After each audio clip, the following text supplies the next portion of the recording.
Where's the sound guy controlling them? I think this is on.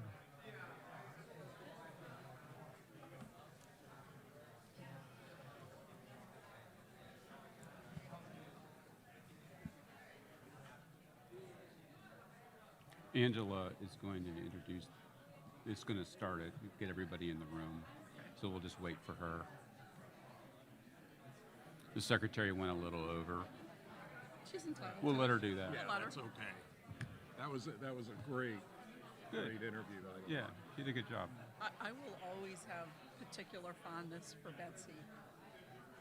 And, Oh, absolutely. But it was nice to see the current secretary. Oh yeah, she's a good egg. She's a good egg. Betsy was such a I got to know sweet her person. during confirmation and transition, and she's good. She's a good egg. Yeah. How's she doing these days? Betsy, Yeah. I have not seen much of her. She's been traveling. It's She and probably a Dick have good been sign that we can see traveling, like far away type travel. Good. So I haven't seen her for a while, but I hear she's doing really well. She's focused on a lot of family stuff these days. Well, Family I don't stuff. use the term DEI, Understood. but yeah, I don't what I'm know. going to do is sort of introduce with like one sentence various ways the ABA can go wrong, but then launch into detail on that. And I'm assuming that you're going to go second. Is that right? Because I think that works better. Yeah. Yeah. So I'll mention. I was going to mention the experiential learning requirement, just going to mention. Yeah, and I figured. Just the latest example. Yeah, no, I think it's kind of pretty interesting one. And It's a very interesting way, and for me, 40,000 was definitely, just an example of how the ABA does things, and they don't listen. I mean, deans, and it's hard because the deans started. there's so much bad press about me, and my mother doesn't they just any well, of this okay, work. but You know, she just sees you the know, we're going to headlines. do what and we're going to on do. her I was retirement shocked center. when I heard that like they just ignored all this input. I mean, it just, I mean, at least to date, they seem. I mean, my kids understood. they sounded because pretty they had- strong. Yes. They Yes. Oh, we're going to do what we're going to do. So many people Well, read stuff like, you know. another thing is, high who school are friends you? would say, oh my I- God, I you're not don't- the person you used to And be. why do they No, I'm want still such the same person. uniform This is not. legal education? I mean, that's But people what I outside don't love understand. I mean, And that's the hard part. why impose your vision on every law school in the country? My personal theory is it's because they can. I mean, and obviously, they're a monopolist. That's how monopolists behave. Nothing ever gets easy, I can imagine. You know, try to be fair. If I ever end up in Try to be gracious. It's, you know, it was helpful. It was, you know, at least my kids were adults when I was in the Bush administration. Oh, My kids were okay, still well, let's at home, start. so it was No, it sort Thank of you. shows All how right. much power the kind of person that Welcome back, everyone. Please find your seats as we welcome Bob Eitel, DFI President and co-founder, back to the stage for our first plenary session titled Reimagining Law School Accreditation, Possibility or Pitfall. Thank you to the panelists for being here. Bob, I will turn it over to you. Thank you, Angela. I am the nameless moderator. I don't get a placard for reasons I do not understand, but I think most of you know who I am. And with me today, and I'm delighted to host an all-star panel of Diane Jones, Stiglesh Lee, John Zaneski, and Gail Harriet to talk about the issue of law school accreditation, possibility or pitfall. Let me just start to say one thing. When we say ABA in reference to this discussion, we realize that it is not the ABA per se, but it is the Council of the Section of Legal Education and Admissions to the Bar, which serves as the nation's only accreditor for programs leading to a J.D. degree. We'll just say ABA for shorthand. It's much easier than saying the Council of the Section of Legal Education Admissions to the Bar, so we'll do it that way. In many states, graduation from an ABA-accredited J.D. program is a prerequisite for taking the bar examination or practicing law. For freestanding law schools, the ABA, as the nation's only Department of Education recognized accreditation agency for legal education, also serves as an institutional accreditor for the schools, without which they would lack eligibility to participate in the federal student loan program. For going on, I think, 30 years now, frankly, for as long as I've practiced law, I have heard attorneys, mostly, but not always conservative ones, complain about the ABA and the role that it plays not only in the profession, but in the accreditation of law schools. Frankly, despite the complaining about the ABA, I've never really heard much discussion about any real effort to consider whether there should be an alternative agency or an alternative to the ABA as a law school accreditor. So I think with this panel today, we'd like to get this conversation started. So this panel asks whether it's time for a new accreditation agency for legal education. If so, what is the concern about the ABA that would prompt such a question? If there is interest in a new agency, what are the organizational, operational, financial, and regulatory challenges to standing up a new law school accreditation agency? What are the benefits of accreditation? We sort of presuppose that accreditation is important to a quality law school. Do we even need it? Is accreditation even desirable, whether or not the ABA or some other agency does it? What's the role of the education department in all this? I do want to leave room for questions, so what I will do here is I will introduce our panelists with brief overviews of their biographies. I will not go into their biographies in depth. You can look them up. I think their reputations precede them anyway. And then we'll go into we'll have each give about 5 to 10 minutes overviews of the areas that they're going to be speaking about, and we'll go from there. But think about questions you might want to ask. Well, we should have the microphone is right there in the middle. I'll announce when we'll move to questions so you can come up and get in line. So first, Gail Harriet most recently served as a professor of law at the University of San Diego. Her work has appeared in legal journals like the Michigan Law Review, the Virginia Law Review, and the Harvard Journal on Legislation. She frequently writes for popular newspapers and magazines, including the Wall Street Journal, the National Review, the LA Times, and the San Diego Union Tribune. She has been a member of the U.S. Commission on Civil Rights since 2007. She graduated with the highest distinction from Northwestern and earned her J.D. with honors from the University of Chicago Law School, where she served as an associate editor of the Law Review. She is a member of Phi Beta Kappa and the Order of the Coif. Dean John Czarneski has served as the Chief Executive Officer and Dean of Ave Maria Law School since 2021. He is a graduate of MIT and the University of Virginia Law School. He joined the University of Mississippi School of Law in 1994, teaching courses in bankruptcy, corporate reorganizations, secured transactions, civil procedure, and business associations. At Ole Miss, he was the 5-time winner of the Outstanding Law School Professor, and in 2016, he was the recipient of the LCM Hood Award for the Outstanding Professor at the University of Mississippi, the highest honor awarded to faculty members at Ole Miss.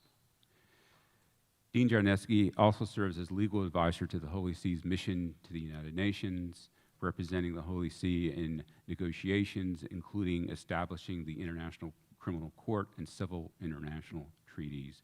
He is a lay member of the Dominican Order and a third-degree Knight of Columbus, and before law school, he was a U.S. Army officer.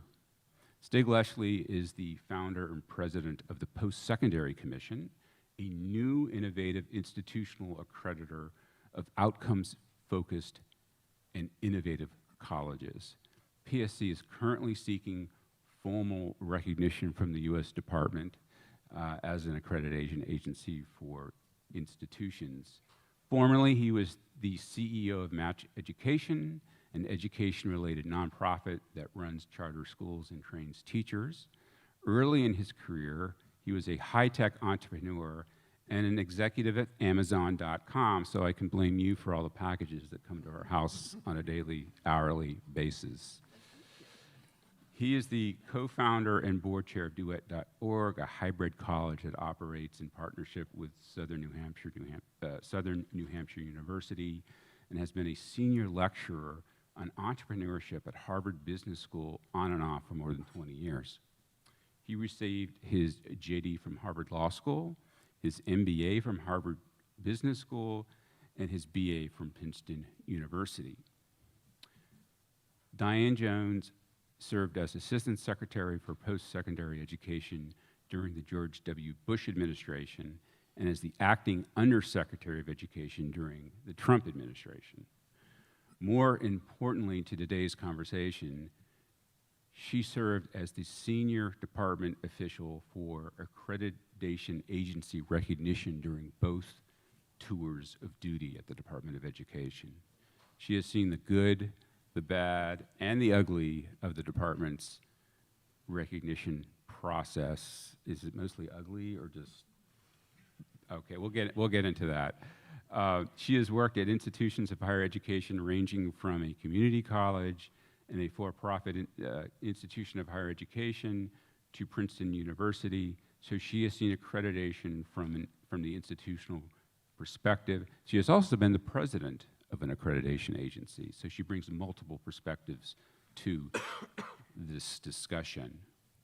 So here, I think here's how we'll go. We'll start with Gail, and I think it's upon us to sort of lay out what, if anything, is wrong with the ABA's handling of law school accreditation. Is there an indictment to be made, and if so, what is it? Let me count the ways here. There are a lot of ways that a law school accreditor can go wrong, and over the years, the ABA has pretty much done all of them. It can act as a labor union for lawyers by trying to limit entry into the profession and thus keep earnings up, or it can act as a labor union for law professors like me by insisting that professors get sabbaticals and other perks. Or it can act as an advocate for law schools vis-a-vis the central administration by issuing an ultimatum that if it doesn't build a palatial new law school for the law school building, then the school may be de-accredited. And at one point or another, the ABA has done these things. Another way that accreditors can go wrong is to impose their vision on legal education, in this case, on every single law school in the country, such that each one has to be just like the others. And the ABA's current effort to increase the experiential learning requirement from 6 hours to 12 hours fits into that category. But I want to talk about a different abuse right now, one that for the ABA dates back to the 1990s. The ABA wasn't the first accreditor to attempt to dictate to the institutions it accredits the minimum levels of racial diversity. The Western Association of Schools and Colleges and Middle States beat them to that. But the ABA is perhaps the most zealous of the accreditors on this issue. In the late 1990s, political scientists Susan Welch and John Gruhl set about to find out whether any outside pressure, and I'm quoting them here, to take race into account in making admissions decisions. Where's that pressure coming from, they asked. And they asked law schools and they asked medical schools. And the question was, is it coming from the federal government? Is it coming from state or local governments? Is it coming from outside groups? In which case, which groups? They didn't specifically ask about accreditors. I guess they didn't know to. But nevertheless, 31% of law schools and 24% of medical schools responded that they had felt pressure from their accreditor. So if you are thinking, well, yes, but the ABA would never dream of playing hardball on such an issue, yes, they would. The case of George Mason University's law school is now the paradigm case that every law school knows about. They know that when the ABA demands more racial diversity, they had better jump because the ABA means business on this. The story begins a while back now with the ABA's site evaluation team visit to George Mason in the year 2000. The site evaluation team was unhappy that only 6.5% of George Mason's day students and 9.5% of its evening students were minority members. Nobody could argue that GMU's problem was lack of outreach. The site evaluation team conceded that GMU had, and I'm quoting here, a very active effort to recruit minorities. It described those efforts at length in the report. It noted, however, that GMU had been unwilling to engage in any what they called significant preferential affirmative action in admissions. Since other schools at the time were admitting minority students with dramatically lower academic credentials, GMU was at a recruitment disadvantage. The site evaluation team noted its serious concerns, as it said, not with the other schools, but with GMU's policy. Over the next few years, the ABA repeatedly refused to renew GMU's accreditation, citing its lack of significant preferential affirmative action program.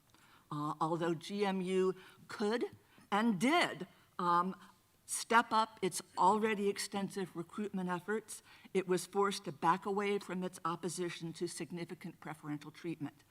That enabled it to raise the proportion of minority members in its class to 10.98% in the year 2001 and to 16.16% in 2002. Not good enough. The ABA did not want slow, thoughtful movement in its direction. It wanted utter capitulation. Shortly after the Supreme Court's decision in Grutter versus Bollinger, an emboldened ABA summoned the GMU president and dean and threatened them with de-accreditation. That, of course, would be death to the law school, since its graduates would not be able to take the bar exam in most states. GMU responded by frantically lowering its standards still further and further expanding the resources devoted to the diversity recruitment. By 2004, GMU had 19% minority members in its entering class. Not good enough. Now the ABA was upset that only 23 of its minority students were Black. To the ABA, GMU's skepticism about race preferences was heresy, and they were determined to make an example of it. They wanted academic standards lowered to alarming levels. GMU did what they had to do. They complied. Not until 2006 did GMU get its reaccreditation, just in time for the next round of its 7-year accreditation process. And guess what? They were cited for lack of diversity again. Meanwhile, an important question wasn't being asked. What happened to the students who were admitted with these lowered academic standards? And the answer is just what you would expect. Black students experienced dramatically higher rates of academic failure as defined at GMU, and they defined it as a GPA of below 2.15. Fully 45% of Black students experienced academic failure, as opposed to only 4% of students from other races. In a letter to the ABA, then Dean Dan Polsby put the matter very plainly, and I'm quoting him here. "We have an obligation to refrain from victimizing applicants, regardless of race or color, by admitting them to an education program in which they appear likely to fail." But the ABA wasn't listening. It was busy toughening up its diversity standards. They were riding high then on the Supreme Court's decision in Grutter versus Bollinger. If they hadn't made it clear enough from the way they treated GMU that efforts were not going to be enough, one needs results, they were making it clear through their new standards. One of the most interesting parts of the new standards declared, and I'm quoting here, the requirement of a constitutional provision that purports to prohibit consideration of gender, race, or ethnicity in admissions or employment decisions is not a justification for a school's non-compliance with the new diversity standards. What were they talking about there? It was all about Proposition 209. In 1996, California voters had adopted a popular initiative that I had more than a little bit to do with. It amended the state constitution to prohibit state-sponsored preferential treatment on the basis of race, color, sex, ethnicity, or national origin. So just what was the ABA advocating? Was it asking state universities subject to Prop 209 to violate the law? Well, after some hemming and hawing, the ABA essentially responded by saying, perish the thought. Schools don't need to violate the law. They can achieve this kind of diversity that we require in other ways. But by hook or by crook, they need to do it. But it was all disingenuous. When the Grutter versus Bollinger case was pending, the ABA had submitted an amicus brief that insisted that adequate diversity cannot be had without resort to preferences. Then a few years later, in the Fisher versus University of Texas case, they did the same thing. They told the Supreme Court that it cannot be achieved without preferential treatment, and yet somehow they were telling California schools, and by then, of course, similar initiatives had been adopted in Washington State and in Michigan as well. Just this year, the Pacific Legal Foundation did a round of FOIA requests to the top 50 state law schools. Of the 45 schools that responded, 20, and this is just in the last round, had been cited for failure to meet the ABA's diversity standards. I can tell you that my own institution, University of San Diego, a private school, we were told that if we did not hire more women for our faculty, we were going to have trouble. And I can tell you how this works internally as well. You know, at any given law school, there are going to be people who are gung-ho for preferential treatment, gung-ho for this kind of admissions policy. But there are also going to be faculty members who are against it, or who might be somewhere in between, saying, okay, I'm willing to go for a little bit of this, but not a lot. The ABA, by weighing in on the side of those who are most enthusiastic about preferential treatment, upsets the balance of power within the faculty in that way. This year, the ABA has announced that it will pause its diversity requirements. And one would think the Supreme Court's decision in SFFA versus Presidents and Fellows of Harvard College, one would think with that the ABA would have wanted to back off a couple of years ago. Instead, what happened this year that might cause them to want to do it this year? I can't imagine. At any rate, they didn't say that they're ending it. They said they're pausing it. So from the sound of it, as soon as the Trump administration is over, they intend to go back to their old ways. So I think the only solution to this, given the way the current legislation reads, we need legislation aimed specifically at this problem. Tell accreditors that the racial and ethnic composition of the classes and the faculty is just not within the range of issues that they are allowed to consider. Senator Jim Banks of Indiana has introduced such legislation, and I support it. But let me save that discussion for a little bit later, because I think I've used up my 10 minutes. Thank you, Gail.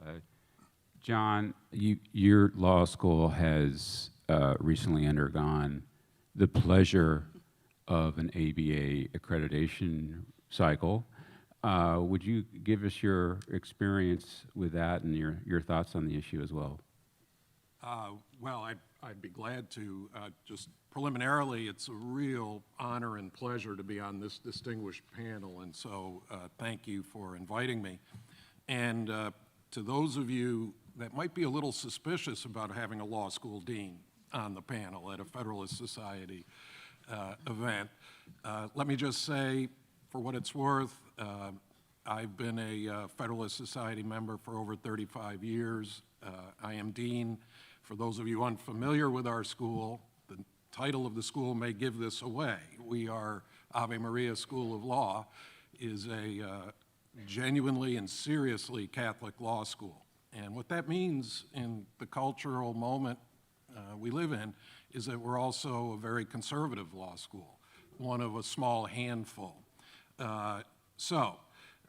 With that context, our school did 3 years ago, go through the ABA site visit.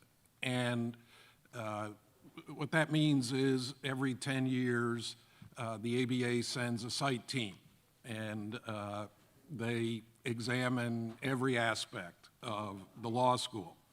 And I do want to be fair. I mean, I am a law school dean that's going to give a bill of particulars against his regulator.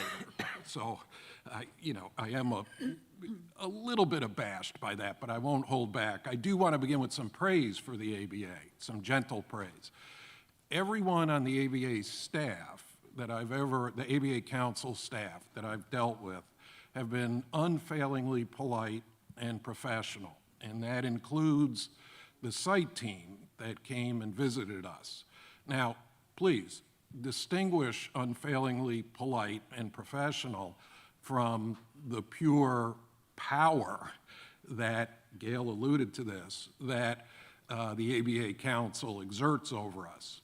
Perhaps it's easy to be polite when you know you're carrying the big stick.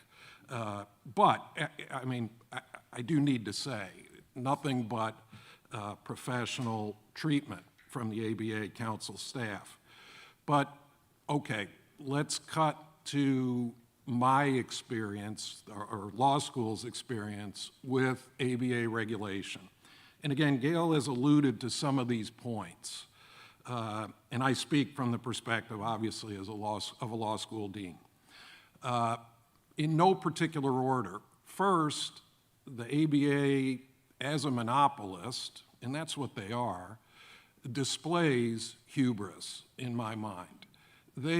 And nobody says this. In fact, some members of the ABA Council might be surprised to hear somebody say this, but for me it's unmistakable that the Council's mission goes beyond sort of consumer protection, being sure that law schools are preparing their students to take the bar exam and become lawyers. To me, that's silly me. That seems to me to be the mission of an accreditor of law schools. I think, and I think just a few of the things that Gail mentioned, and we could go on and on, regarding the ABA standards, their behavior indicates to me that they have a strong sense that they are going to shape the legal profession, nothing less than the legal profession, not just the legal academy, but the profession, with starting in law schools. We can talk more about that. Some things that I've learned as a dean that as a law professor I was spared from. For me, and again, I can't prove this, but the council seems to be captured by outside influences. I don't mean to be coy in that statement. I have heard, because we have dean's meetings every year, and the ABA Council, usually at least one of the members comes to those meetings, which I applaud them for, and I have heard at such meetings ABA Council members saying, well, you have to understand that this standard X, comes from input that we have received, very strong and ardent input that we have received from unnamed sources. Okay, I'm not sure that I guess the analogy to that would be legislative capture or something like that. The one group, or at least from my perspective, the one group, the ABA Council, is not super interested in having detailed discussions with are law school deans, or at least law school deans of sort of modest law schools like mine. I found myself at the last meeting talking to two deans of very prominent law schools, and they felt the same way, but of course that's not a scientific study. So the ABA is captured. They don't seem to be captured by the Federalist Society, but Go fix that. or DFI, for example, but they do seem to be captured by, let's be polite and say, interest groups of different sorts, and that, to me, is, in my opinion, is reflected in their standards. Next bullet point, the ABA Council itself, the ABA Council itself, from my perspective, is a black box. I mean, you can read, they publicly disclose who they are, and you can read their backgrounds, but I'm a little bit confused, although I can guess, what it takes to become a member of the ABA Council and who makes the decision. Bob referred, I think, to the fact that the ABA Council is actually almost independent of the ABA itself. In fact, when you hear council members talk, they are at great pains to make that point. Look, it's a huge misunderstanding. We're not part of the ABA. And I take it that's because the ABA takes some very problematic positions, in my personal opinion. But to me, that's even worse. If they were part of the ABA, then we could apply pressure, whoever that is. Pressure could be brought to bear, let's use the passive voice, on the ABA as an institution to reform the council and to perhaps be less opaque. But the council is this sort of free-floating entity that is just tenuously tied to the ABA. To me, that's worse, because now I'm really confused about how you get to be a member of the ABA Council. I'm not foolish. The answer, I think, I am willing to be corrected, is that the council is a self-perpetuating entity. And so, you know, this black box, in order to gain entry, you have to, you know, be friends with the people inside the black box. So opacity, I would say, is a definite problem with the ABA Council. Most important, I think, and it's related to some other things I just said, for me as a law school dean, is the ABA Council overreaches in their, in my opinion, attempt to shape the legal profession. Their standards reflect a best practices approach to running a law school. And there's nothing wrong, I guess, with best practices, but at Ave Maria School of Law, we have a different mission than many law schools. We're proud of that mission. We think it's the way to train lawyers, and it doesn't always comport with the best practices of, you know, let's say one of the top 20 ranked law schools that have all the money in the world. So there's significant overreach. I probably should have chosen a better way to put it, but in a discussion of this with some ABA folks, I said, every time you guys put out a new standard or even a suggestion for a standard, it cost me $50,000, and at a minimum. And that's just to plan for the standard becoming, and $50,000 at Yale Law School, you know, that's nothing. For my school and for many, many ABA-accredited law schools, that's a lot of money, which is why I chose the number.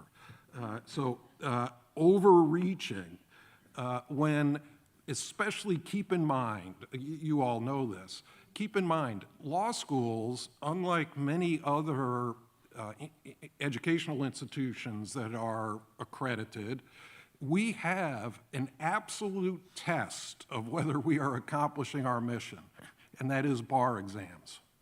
We have an absolute test whether we are doing what we should be doing. Do our students, former students pass bar exams, and at what percentage do they pass bar exams? So, in any event, I am skeptical about many of the ABA standards that I consider overreach, given that we have an absolute test that is public knowledge. In fact, if you're so disposed, pray for us. 1 week from today, the Florida bar results come out. And so I am saying my rosary every day for that. Another thing it surprised me, but upon reflection, it makes sense, but perhaps you hadn't heard of, as I hadn't. There are a number of law school deans. I can't quantify it, but I've heard it at every dean's meeting I've been to. There are a number of law school deans that are complicit with the ABA. For every law school dean like me that makes the complaints that I make, there are deans that say the following: thank you, ABA, for your latest standard, whether it's the experiential requirement or the affirmative action type requirement. Thank you for that, because that allowed me to go to my faculty and say, sorry, we all may be against this, but the ABA requires it. So, you know, that's an interesting, I don't know, legal academy cultural issue. You have co-governance. What co-governance means is on a very limited number of items, faculty get a vote, which administrations have to pay attention to. I'm just being polite. And the ABA standards, these, as I call them, best practices approach to the standards, gives deans the ability to move forward what is their agenda anyway within their schools. And so we have to keep that in mind, that not all law school administrations are against the ABA's approach. Final thing I want to say, and then I'll subside, is just a very particular point for my law school. As I said, Ave Maria School of Law, you can guess, is a very seriously religious school, and there are about 20 or 25 law schools in the country that are, to one extent or another, religious, and how that impacts their mission varies between each school.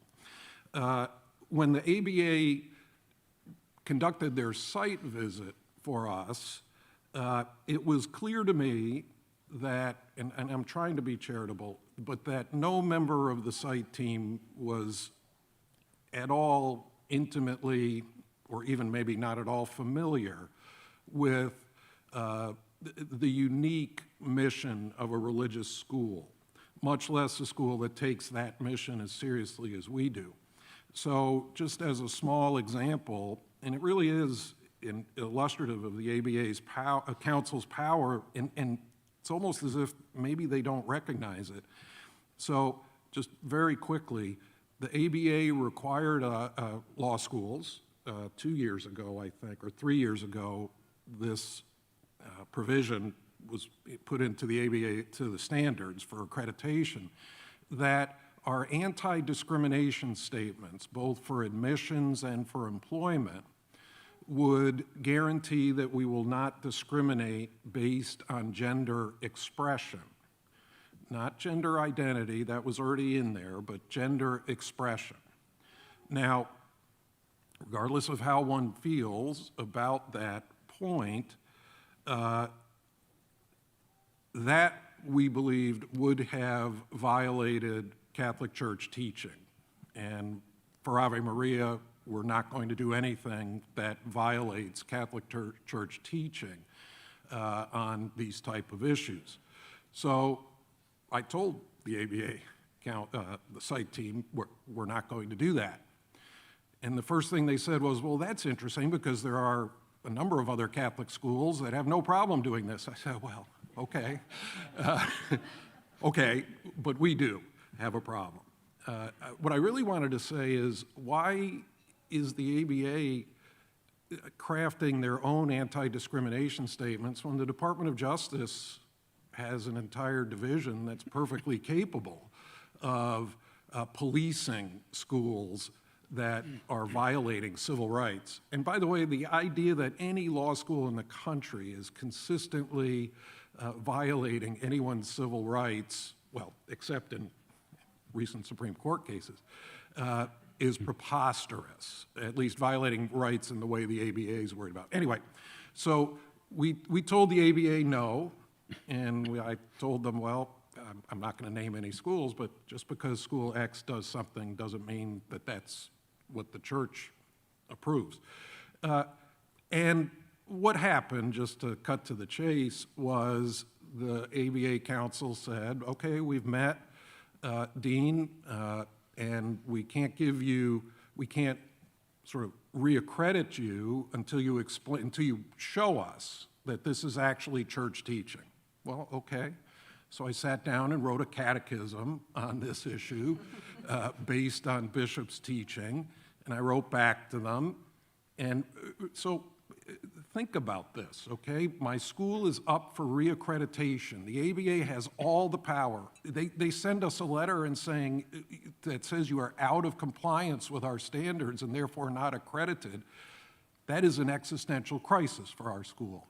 And we're an independent school, so I report to a board, and they want to know what's happening. And so I write to them. They wrote back and said, well, we're still not satisfied. Amplify your catechesis, which I did. And then after a year, because the council has to meet, they discuss, they vote, after a year, they wrote back to me and said, just one sentence, after consulting with outside counsel, notice that.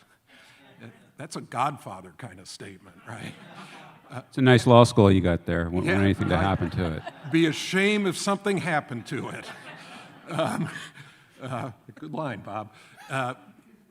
After consulting with outside counsel, we find that Ave Maria School of Law is in compliance with ABA standards. However, and you could see how this happens. I don't mean to be overly critical, but I do mean to be critical. They said, in consulting with outside counsel, we would like you to explain to us how you give notice to both students applying, potential students, and employees. I was so tempted, and it's a character flaw of mine, to write back one sentence saying, we give notice because we are known as Ave Maria School of Law. I didn't. It's a hint. And I wrote them, as a former Civ Pro 1 professor, I wrote them a detailed discussion of how we satisfy Mullane case. So sorry, I should have given you a trigger warning for that. But in any event, now I know I've gone over my time, so I pass. Thank you. Stig, you are creating an accreditation agency. You're undergoing, I think, departmental review, Department of Education review. Would you give us your thoughts and perspectives? Yes. And Bob, thank you. And to Jim, thank you, and the DFI team and the federal side, and all of you really for coming here and for taking an interest in accreditation. It's an immensely important institution in our society. And until of late, nobody really talked that much about it other than Diane and her friends. So thank you for that. And I will be brief because I'm sitting next to Diane, and she has forgotten more about accreditation than I'll ever know, or any of us. I'll probably stick to 2 points. The first one is just to remember for all of us why accreditors are powerful. We'll talk a lot about their dysfunctions, I'm sure, and about the promise of building some new ones, but why do they matter? And it's essentially for 2 reasons. They gatekeep jobs, and they gatekeep money. They gatekeep jobs, and they gatekeep money. So the money side of things actually runs primarily through a type of accreditor called an institutional accreditor. Almost all of you went to a college probably, and in the background of that college is what's called an institutional Title IV gatekeeping accreditor. And the college needs to have the blessing of that accreditor for students to pay that college with the Pell Grant or with a loan. And about 75% of American college-going students have one or the other. These are the formerly regional accreditors. They're gatekeepers of federal finance and also most forms of state aid. And then separately, and this is the topic of today, and also a small number of programmatic accreditors, which in addition essentially sanctify the graduate or qualify the graduates for employment in licensed professions at the state level. So if you're a lawyer or a nurse or a physician, you essentially must be trained at an institution that's accredited by one of a few programmatic accreditors if you want to get a job under state sort of licensure associations. So gatekeepers are immensely powerful. They gatekeep jobs and they keep money. So keep that in mind. That's what's at stake here. How do you build one? You know, I'll be brief, or most of you will leave this room and call your psychiatrist and be thankful that you don't have my day job. There is actually there's a law in the books. It's a regulation, actually. It structures the relationship under the Higher Education Act of the department vis-a-vis accreditors, and it does contemplate the formation of new accreditors of the sort we're talking about today, programmatic accreditors, and also the ones, the corner of this problem that I'm working on, which is institutional accreditors.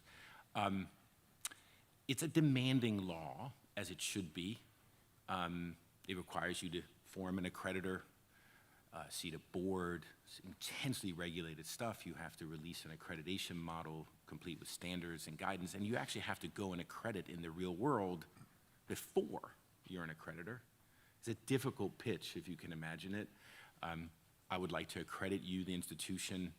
It's a form of accreditation of absolutely no consequence, but please help me because I have to train myself as an accreditor. It leads to what's called a petition. It's a very long document. It gets filed at the Department of Ed.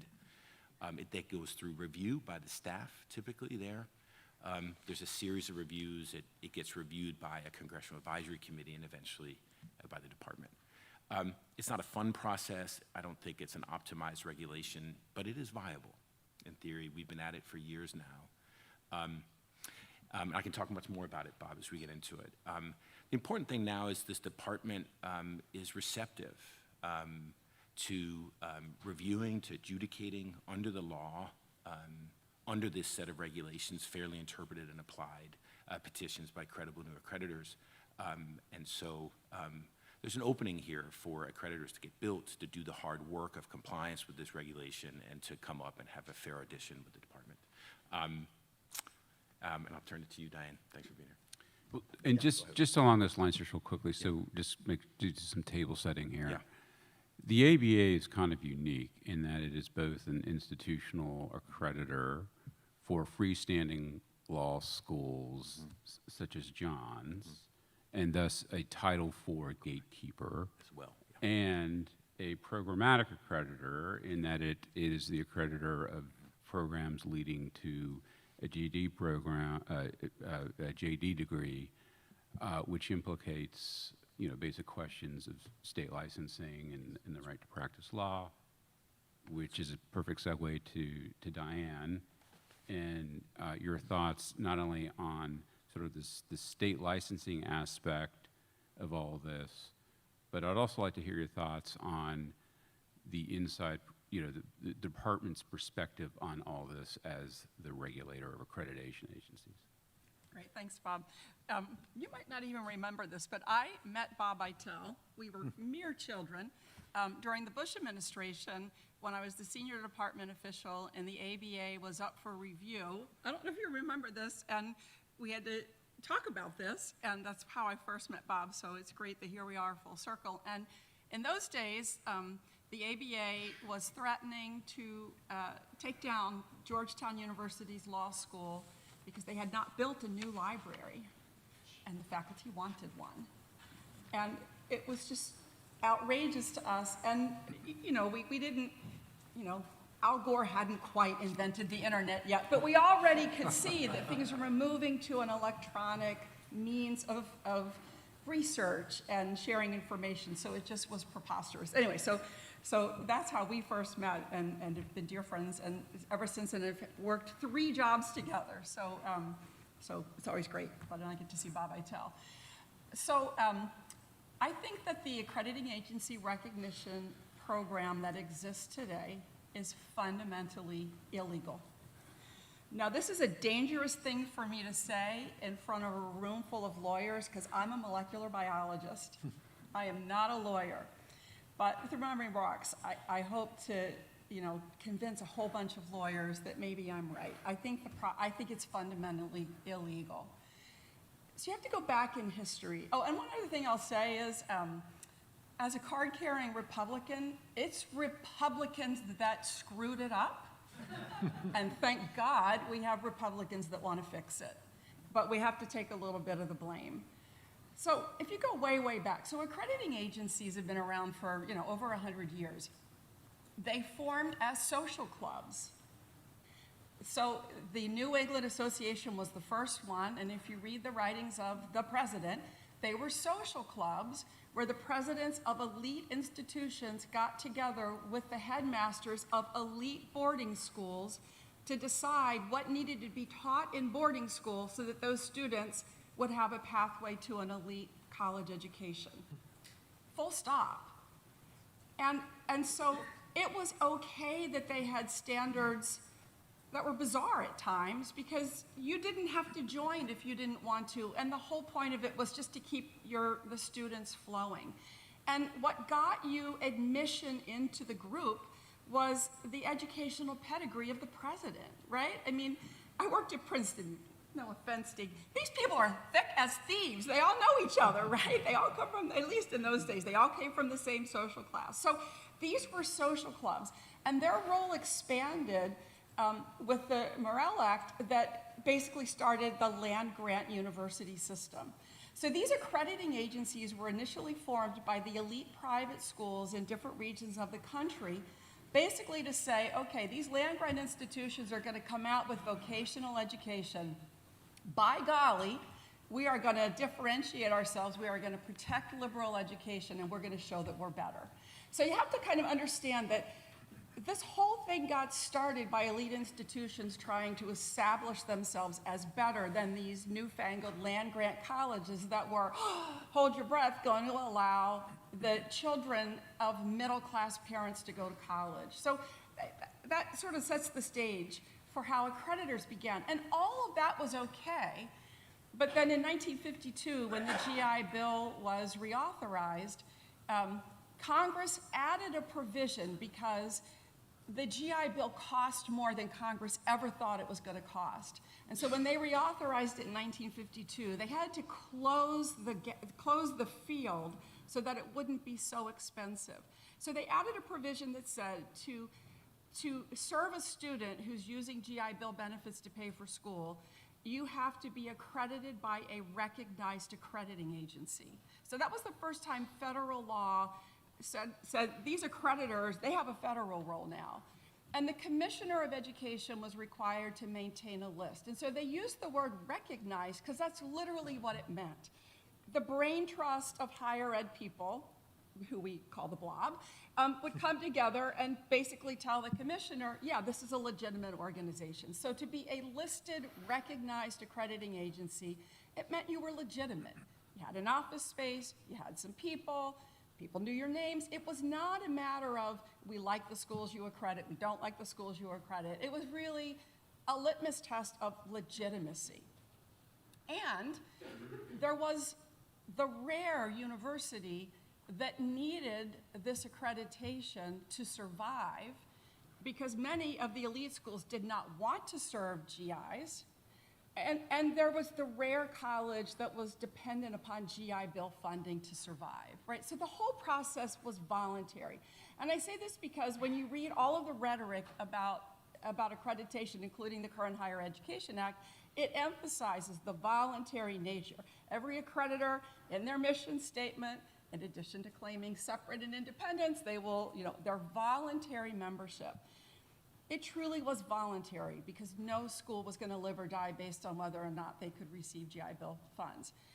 The same language was inserted when the National Defense Education Act was authorized, once again, to say if you want to get this funding, not only do you have to submit a really good grant proposal to do something interesting in science or foreign language, you have to be accredited. Again, no school depended upon this for its survival. It was a perk. You could get some research funding. When the HEA was passed in 1965, it also adopted the terminology of, to participate in this program, you have to be accredited by a recognized accrediting agency. And again, the Commissioner of Education just maintained the list. When the HEA was written, financial aid as we know it was not authorized. So the original financial aid program was grants to states. And it was states that made the decision about how money was going to be distributed to schools. It was not a program that sent money through students to schools. It was fundamentally different. The point being that even when this language was inserted into the HEA, accreditation was fully voluntary. Most schools were not dependent on federal funding for their existence. And that was the case until 1992. And so one of the things that's really interesting about being old, as I am, is I actually watched this system change. I was the senior department official at the beginning of the change and then again during the Trump administration. So I've kind of seen the history. And it keeps me up at night, literally. Like, I did not grow up thinking I wanted to be an accreditation person. That was not my dream. But it What? Shocking. So the reason that I think the recognition process right now is fundamentally flawed is that it's not voluntary. Just describe it briefly. What recognition process that you're talking about? What is the procedure briefly? What is that all about? So prior to 1992, it was the Brain Trust got together and said, yep, you're legitimate, you got on a list. Thank you to then Secretary Lamar Alexander in the 1992 amendments to the HEA, the accrediting agencies got a new role literally as the responsible party because it was already clear that the financial aid program was a disaster. And so Congress wanted more money to go to it, but somebody else is going to be accountable. So the 92 amendments really emphasized this gatekeeping role over federal student aid. It also created a new recognition process, which now gave the federal government a very clearly defined role in approving an accrediting agency. And that fundamentally changed the nature. And when I was in the Bush administration, like, the department was still trying to figure out what it meant to approve an accrediting agency. So we're still trying to figure this out. I'm not a constitutional law scholar, but people will often say that is unconstitutional, and I don't know if it is or not because it's not, I don't know, I'm not a constitutional scholar. But here's why I think it's illegal. The HEA is abundantly clear that the federal government cannot use its role as a Title IV gatekeeper to influence the administrative or academic decisions of a college or university. And that's exactly what accreditation does. Because the government recognizes the accreditors, they have learned how to use that power as a point of control over accrediting agencies to dictate to them, to dictate to colleges how they should run the place and how they should teach. So this recognition process as we know it today has not always existed, but basically there's a set of rules. The accrediting agency has to participate in accreditation activities for 2 years. It then comes to the department, petitions for recognition. The staff review the petition. There's an outside advisory board that comes in. And so the senior department official gets a recommendation from the staff and a recommendation from this external body called the NASIKI. And that process is the most arbitrary and capricious process in federal government. I mean, it's crazy because the bureaucrats at the Department of Ed have created an entire system of rules that they made up from whole cloth. Basically, to prevent any new agency from being recognized because they're not going to get any more money or more staff, and it's just more work for them. And I say this having been on the inside. So for example, the law says that you have to have accredited or pre-accredited one school or program before you can be recognized. But as Stieg is learning, when you go before the staff, that's not what they say. They say, oh no, you have to have experience accrediting at every level and in every kind of school that's in your scope of recognition. And you need to have enough members to support yourself financially. And they have this long list, and they make it an impossible thing to do because you can't be somebody's Title IV gatekeeper before you're recognized to be a Title IV gatekeeper. And for years, that was the staff standard.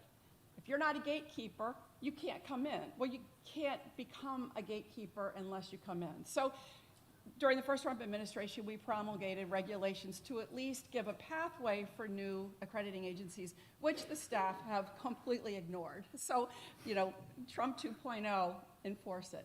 So basically, that's what happens. You go before the staff of bureaucrats, many of whom have zero higher education experience. Some do, some don't. And they come up with their own rules. And they hold agencies accountable for all kinds of standards that are not written anywhere, that are not in reg, that are not in statute. And they create an impossible dream, basically, because they have set it up so that you can't be it until you are it. So hopefully, between the changes in regulations and the administration, maybe they'll unwind some of that. But, only as long as we have a Republican administration, right? They will revert back to their old habits, as we already saw during the Biden administration. So this recognition process, it's important. You've got to go through it every 10 years as an accrediting agency. I have witnessed the staff using the process to take down 2 accrediting agencies that did everything like everybody else, and maybe had a few problems along the way, as do all accrediting agencies. But it becomes the targeting mechanism. And a Republican administration used it to target against the schools it did not like, and then the Obama administration used it to target a group of schools it didn't like. So both parties have done it. But I think it's illegal because it gives the department this long arm of control over the academic and administrative decisions of a college or university that the law prohibits. I also think that it is a violation of the Anti-Deficiency Act. Again, molecular biologist, so shoot me down if I'm wrong. The federal government is not allowed to accept any goods or services from a non-governmental entity for free. You can't take anything for free, and yet we give these private membership clubs total control over trillions of dollars of spending that the federal government issues, and they're a non-governmental organization and they don't get paid for it, which is not a suggestion on my part that now the government pays these agencies. It's just that I think accrediting agencies should do their thing and be who they are and go on about their business. But the role as a Title IV or a federal funding gatekeeper is the problem. And I do think it's a violation of the Anti-Deficiency Act that millions of dollars of service comes to the federal government from these accrediting agencies, and they don't pay for that service. But they sure use their position to impart a lot of wisdom upon these agencies. So I think there are some fundamental problems there. So that's the recognition process. We have institutional accrediting agencies. We have programmatic accrediting agencies. And I'm going to shift now to the programmatic accrediting agencies. In my lifetime, I have witnessed this role change, and it changed. So I was the assistant secretary the last time the Higher Education Act was reauthorized in 2007, even though the act is called 2008. That tells you how long overdue it is. Programmatic accreditation existed in a different form the last time the Higher Education Act was reauthorized, and here is why. It used to be voluntary, but in the 2000s, starting in the late 1990s, frankly, professional organizations that own accrediting agencies as subsidiaries realized, ooh, there's some power for us if we can convince states and the exam administrators to limit access to somebody who is a graduate of a programmatically accredited school. Really, until the early 2000s, most states had multiple pathways to licensure. You could graduate from an accredited college, you could graduate from a programmatically accredited program, or you could have experiential learning. In the 2000s, all those pathways went away except the pathway that went through a programmatic accrediting agency. Sometimes the trade association led the effort, sometimes the accrediting agency led the effort. What did it mean for them? It meant more money in the bank because now every school had to get accreditation, and it meant that they could control the occupation. Not just the schools, they could fundamentally transform entire occupations because they held the key, to the kingdom for everybody who wanted to enter it. And if you think law school accreditors are bad, you have not met the nursing accreditors. I won't say what I'm going to say. It's a family hour, so. There are worse than law school accreditors. So these programmatic accrediting agencies started as a good thing, right? It was good to have a nursing accrediting agency to say, you know what, a nurse should probably know a little anatomy, a nurse should probably know a little pharmacology. When it was limited to academic content, it actually helped build the profession. It helped elevate the status of the profession. It helped the public trust with the occupation. The problem is that it went beyond that, and once programmatic accrediting agencies became occupational licensure gatekeepers, meaning you don't get to sit for the exam unless you graduate from a school we've approved. As is the case in many states for the ABA. I think all but 2 states for the ABA, about half of the states have adopted it for nursing, all of the states have adopted it for physical therapy and pharmacy. Once you have control of occupational licensure, then the accreditor can say, for example, no longer can you get a bachelor's degree in physical therapy to become a physical therapist. It's got to be a PhD. Oh, and by the way, it's not any longer than the program was as a baccalaureate. It was a 5-year baccalaureate. It's now a 6-year PhD. It doesn't meet any of the standards of a doctoral degree, but because the pharmacist and the physical therapist, they both did it, decided, oh, it should be a doctorate, thus it was. And when they made that change is when they also made the change that you could not sit for the licensure exam unless you went through programmatic accreditation, because there were schools that had bachelor's degree programs that wanted to continue them. So they became occupational licensure gatekeepers. In my mind, that means the secretary no longer has the authority to recognize them. And I tried to deny recognition to an accreditor on this basis and was overruled by the Biden department. Here's why. The HEA limits the secretary's authority to an agency that has a voluntary membership. And the agencies love in their mission statement to tell you how independent they are and that they have a voluntary membership. Once you are an occupational licensure gatekeeper, membership is no longer voluntary. You can't have a nursing program if your nursing graduates can't be nurses. And in most parts of the country, you can't have a law school if your law school graduates can't sit the bar. So I think, and I've shared this opinion with some folks at the White House, it'd be great if others would reinforce the opinion. I think the secretary should immediately withdraw recognition from every programmatic accrediting agency that serves as an occupational licensure gatekeeper because their membership is no longer voluntary.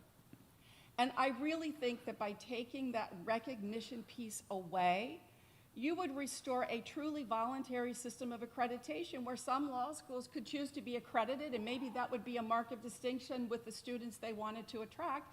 But Ave Maria would not be required to become accredited, and that would probably be a mark of distinction for the students it chooses to attract. So, I think, and then finally, I also think, again, the molecular biologist speaks, I also think that when you have these programmatic accrediting agencies and the secretary only recognizes one for an occupation, I think that's a violation of US antitrust law. I mean, tell me why it's not. you're talking about the entire profession of law, medicine, pharmacy, nursing, physical therapy, and one private membership organization controls all of it. There is no more competition because schools like Ave Maria, which probably would love to not have to be accredited, don't have that choice. So I think the Federal Trade Commission should be investigating whether this violates the antitrust. So I think I've given 3 legal reasons why it's illegal. So we've got about 20 minutes left. I would like to get to questions in a bit, but I just have a few more questions for the panel. And I want to bring it back to Gail and this issue of the sort of the woke accreditation policy criteria. We've heard discussions about how the department plays this recognition role and how important that is to accreditation agencies for a variety of reasons. Why wouldn't the Department of Education just do a regulation that prohibits the ABA from doing what they're doing in connection with this woke accreditation criteria? I think there may be some federal statutory issues there, and I think you've contemplated a legislative fix. Yeah, we've contemplated a legislative fix because at least my read of the statutes says the Department of Education is not supposed to be doing this sort of thing. And I think this is actually the single most important legislative reform item, on the accreditation issue, is to pass a law that takes the diversity issue just completely off the table for accreditors. The Supreme Court's decision in SFFA versus Harvard, it's going to be a dead letter unless, as long as accreditors can act as cartel enforcers, and that's what they are. They're cartel enforcers telling schools that by hook or by crook, they've got to come up with a class and a faculty that is diverse enough in the opinion of the accreditor. I think this is doable. More doable than a lot of the other reform proposals, some of which are great. There's been so much talk of accreditation reform over so many years. Just this one little thing, just give me this one little thing, and I think it at least potentially could get through, in part because the schools themselves do not have, as great a reason to oppose this as they do a lot of the other proposals. It doesn't, they don't want to be dictated to how to respond to the Supreme Court's decision. And under the proposal I'm talking about, if they want to cheat, they can still do it individually. If they can do it. If they want to come up with arguably legal but really aggressive ways to try to get around the Supreme Court's decision, they'd be able to do that too. But the one thing that wouldn't be allowed would be for the accreditor to tell them they got to do it. You got to do it by hook or by crook. So, from the standpoint of the typical law school or the typical, I'm not just talking about law schools here, I'm talking about all the accreditors. There is reason for hope here. That schools, if you put their nose in it and say, look, we're trying to give you more discretion, not less. We're trying to just bust the cartel. That's what we're doing. And I think this has a prayer, at least. And as I think I said a few minutes ago, Senator Jim Banks of Indiana has a Senate bill that will do what I think needs to be done. The bill also includes another issue that I personally wish had not been put in there. But you know how these bills go. Sometimes things get put in, they get taken out. So I'm happy with the half of the bill that addresses this issue. The House side has a bill too. And I don't think it's strong enough. It tells accreditors not to pressure schools to break the law, essentially. But that's not going to do it, because the accreditors are going to say, again, perish the thought. We would never ask you to break the law. Just do what we say. And that's not going to achieve what they think it's going to achieve. But again, I think there's hope here, and I'm not usually that hopeful on accreditation issues, so maybe I'm just suddenly in my old age gotten to be too excited and think that things can be done, but let's do this one, okay? Let's do this one. So I think we've revealed this is a fairly deep and complicated subject. There's a number of themes that have come out of this in terms of what is wrong with accreditation generally, and then what is specifically wrong with legal accreditation, but I've heard issues relating to, in addition to the woke criteria requirements, issues of separation and independence between professional groups and the accreditation body, i.e. the ABA itself, and the council, which seems to plague other occupations, professions. There's issues of transparency regarding the internal deliberations of what agencies are doing, particularly the ABA. There's concerns about funding mechanisms for the agencies, who's paying them. A lot of them are funded by their member schools, which sort of raises perhaps a conflicts issue. Issues of expense. We haven't talked a lot about how expensive this whole process is, but John, I think you touched on that in your remarks. And finally, the failure to understand the mission of a particular institution or school, and John, you specifically have felt that. Unless, I do want to give you guys an opportunity to say, additional things. The times move quickly, and then I wanted to open up to questions. So if anybody would like to jump in with a final comment. Can I respond Yes. to the bill? So, I think legislative fixes are interesting, but I think Congress should probably just concede that if it's not a voluntary process, the Secretary doesn't have the authority to regulate it. But my big concern about the bill is, yes, DEI is the issue for law schools, but I can tell you for nursing schools, the issue is that the accreditors have threatened to remove accreditation from schools that do not require their nursing students to proactively counsel patients to get abortions. So your bill solves the problem for law school. It does not solve it for Catholic schools that want to have nursing programs. And over time, I've actually watched this cycle through where, so it's not just limited to DEI issues. They take advantage in other places. But I think if Congress just fundamentally said we only authorize a voluntary program, period, full stop, you get rid of a lot of those problems. Yeah, I just want to say, don't let the perfect be the enemy of the good. We've only got a little bit of time. Everybody thinks that when their preferred candidate is elected, that's going to be the end of the story and everything's going to be hunky-dory forever. That never, ever, ever happens. And so I think there's a very limited number of days. I think this should be measured in days that to pass legislation. Just give me this little one. The other thing I wanted to say is that massive federal funding of education is the root of all evil. Yes. Once you start with that, you're going to have somebody to decide who gets the money and who doesn't. The centralization of education is the worst thing imaginable. I don't want the federal government, judging every single university in this way. That's why we have this system of accreditation, as being somebody else will do it. That didn't turn out very well either. And so, I don't know how to fix all of this, but I do know how to fix the one little tiny thing that I'm talking about. And that is we actually can, I think, if we try hard enough, pass this legislation. And I'd be happy to talk about other wonderful things we could do as soon as we do this one little thing. All right, so if anyone has any questions, I'll invite you to come to the mic. We'll form a line, we'll continue the dialogue, but let's go to questions first.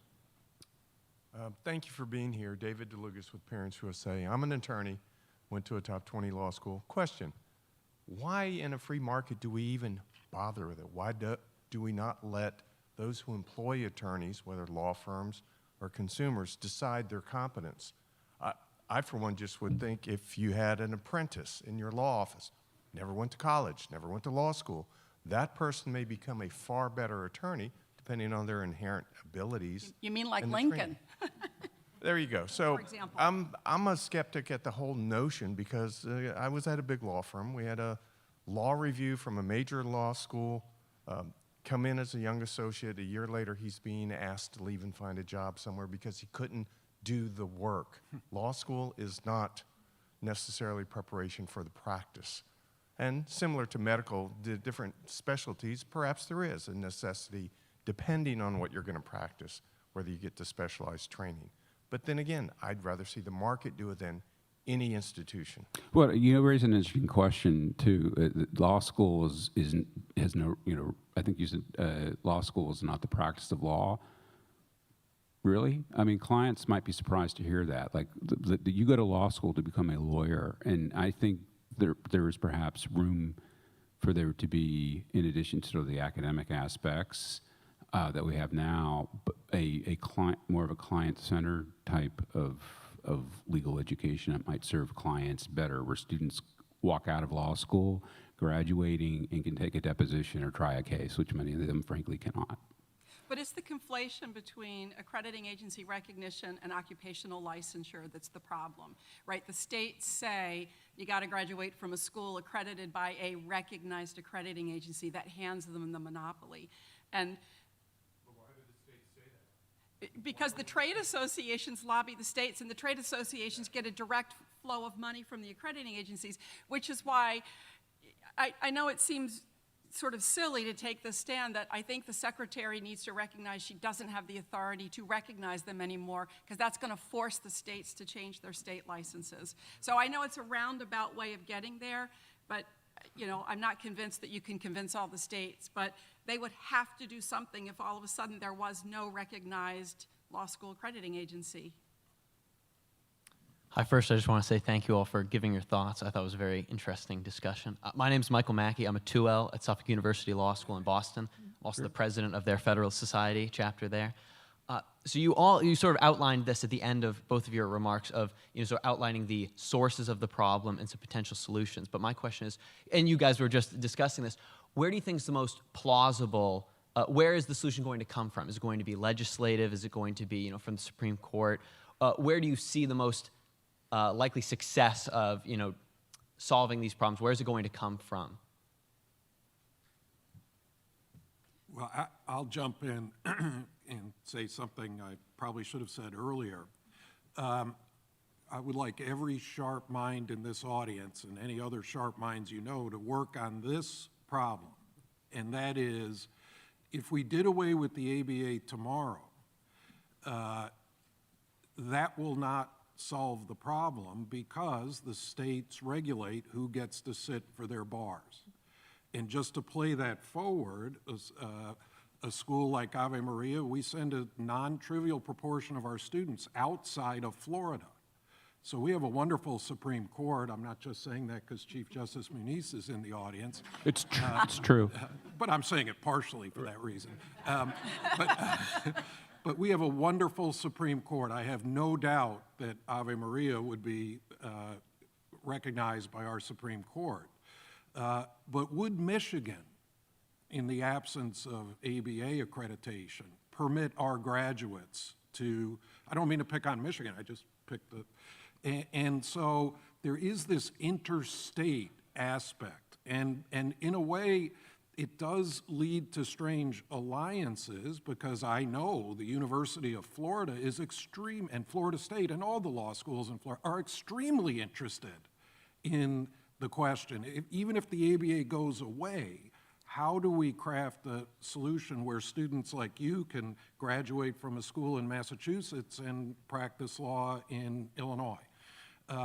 So to me, I don't know where that solution comes from. But that is the question that has to be answered. I mean, I think despite everything we've talked about today, doing away with the ABA as the sole accreditor is the easy aspect of it. So anyway, that's my 2 cents for what it's worth. And I think the antitrust issue, right? So I spent 20 years in DC. I don't have a whole lot of confidence in Congress solving the problem.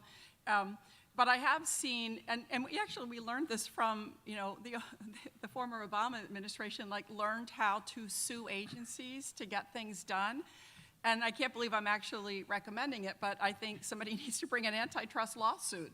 And then, that the department has to consider, or the department itself has to initiate this. Because these monopolies, in what other facet of life are these monopolies allowed? And you're talking about trillions of dollars at this point. So I guess having been here long enough and maybe not knowing enough about the legal process makes me very naive, but I kind of think this, antitrust, anti-deficiency, let the Supreme Court, look at this, and it's preposterous. It's a preposterous setup. So, I agree 100%, 1,000% with what you just said, but from the perspective of a law school that does not have Yale's endowment, yeah. If we have any uncertainty about whether our students can go out to a different state to practice law, the 3-4 years, whatever it would take to get to the Supreme Court, is an existential threat to our school. And I think even schools with endowments are risk averse. Law school deans are nothing if not risk averse. So the litigation, I'm for it, but there will be collateral damage if we rely on lawsuits. We got to remember that the ABA accredits freestanding law schools, and that's their only accreditor. So no, if you don't have accreditation from the ABA, if you're freestanding, your students can't get financial aid through the federal government, and so there is going to be an accreditor somehow. And whenever you've got federal funding, somebody has to decide who's a university, who isn't, who's a law school, and who isn't. So one way or another, there's going to have to be such a thing. And it's a question of how do we make it work? The Antitrust Division at the Department of Justice actually looked into the ABA some years past, back when they made the stronger disconnect between the ABA and the ABA Council. And they wanted to make sure that, it's not just lawyers on this council making this decision, because lawyers are going to try to limit the number of people who get into the profession. So they were thinking about the antitrust issues, and they came up with the brilliant idea of let's get more deans and law professors, forgetting that we have labor union desires too, and you put a bunch of law professors on it, and what they want is perks for law professors, and so there's no perfect solution to all of this. Whatever solution we come up with is going to eventually be ugly and corrupt, and it's really ugly and corrupt right now. But some people have said, let's have states accredit, universities. I'm not talking about law schools here. I'm talking about basic gatekeeping, and having states do it. States end up having a conflict of interest in that. Can you imagine the governor of North Carolina saying, we're going to de-accredit the University of North Carolina? They'd impeach him. So everything has to be worked out in great detail, and no matter what detail we come up with, it won't be perfect. But we can make it better than it is now. Steve? I'll just point out that one available pathway for reform is just the very, very blue-collar work of operating inside this unsatisfying architecture that we're describing. Assume for a minute that HEA persists.